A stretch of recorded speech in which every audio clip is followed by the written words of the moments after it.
So today I'll be showing you how to set up a password on your Windows computer. It could be a PC or laptop, doesn't really matter. And so what you want to do is go to the start button and then click on settings. Under settings, on the left hand side, click on accounts. And then under accounts, go to sign in options, click on that, and then click on password.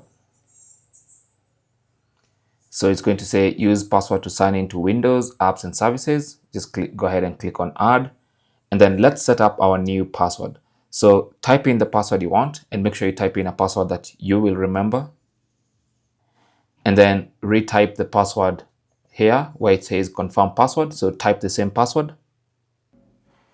And then in the password hint, you can write something that will hint to you what the password is in case you forget it. And then click on next at the bottom.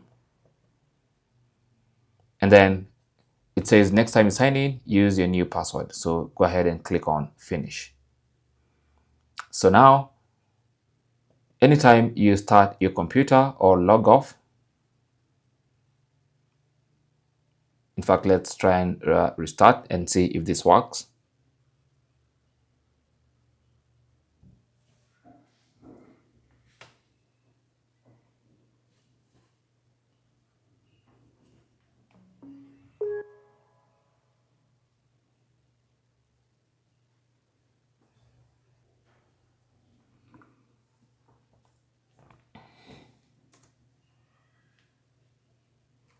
So as you can see, it's going to ask for a password.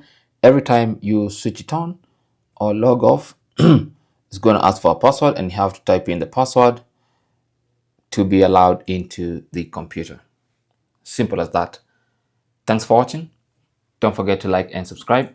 And if you found this, if you have any comments or questions, don't hesitate to talk to us down in the comment section. Good luck.